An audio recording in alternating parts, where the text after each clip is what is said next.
राजवंती जी का फैसला। गीता, माँ जी कितनी बार कहा है आपसे, ए रानी विक्टोरिया की तरह साड़ी जमीन पर लहराते हुए मत चला करो। अब आपके पति नहीं हैं जो नई नई साड़ी रोज ला कर दें आपको।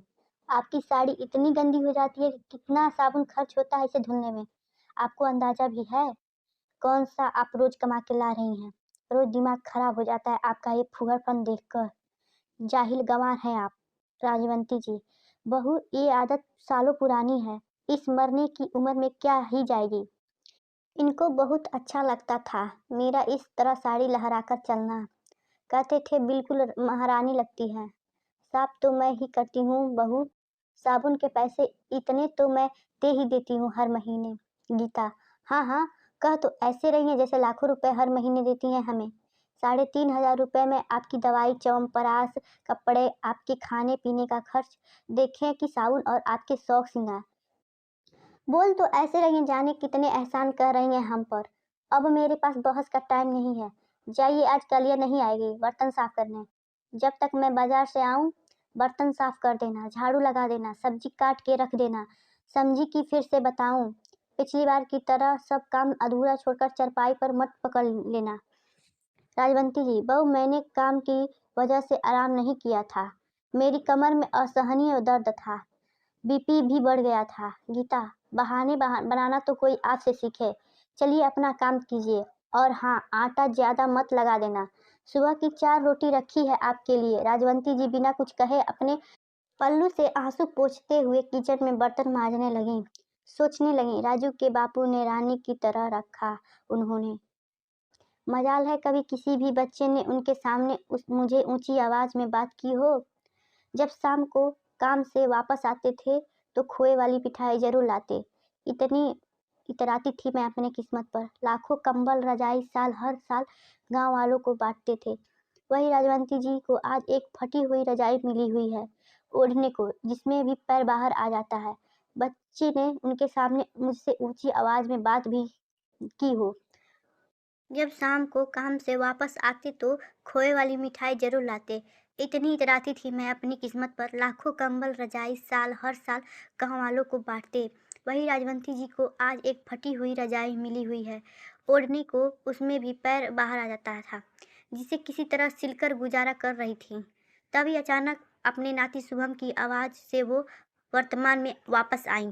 शुभम, दादी देखो मैं क्या लाया हूँ आपके लिए, खोए की मिठाई। आपकी फेवरेट है ना, दादाजी हमेशा लाते थे आपके लिए।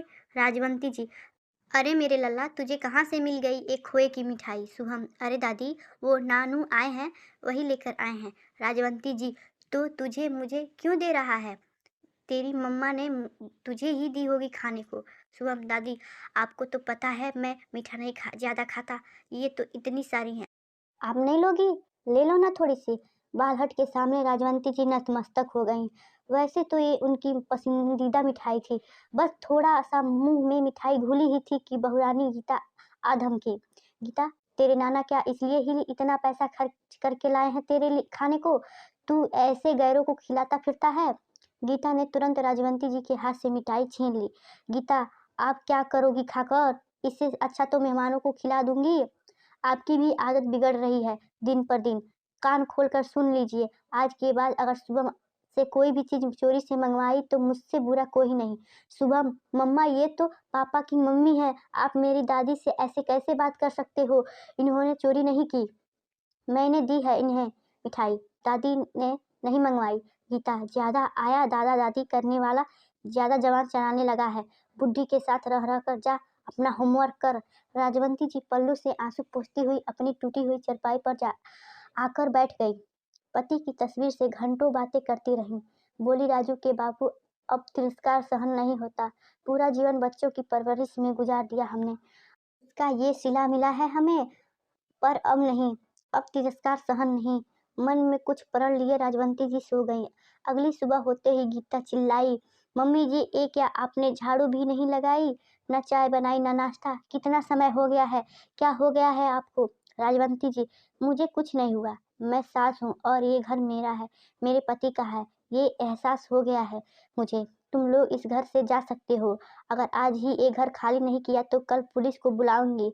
गीता और राजू राजवंती जी का चेहरा ही देखते रह गए। राजवंती जी का फैसला अडिग था। राजू और गीता किराए के घर में रहने लगे। शुभम आ जाता है दादी के पास रोज।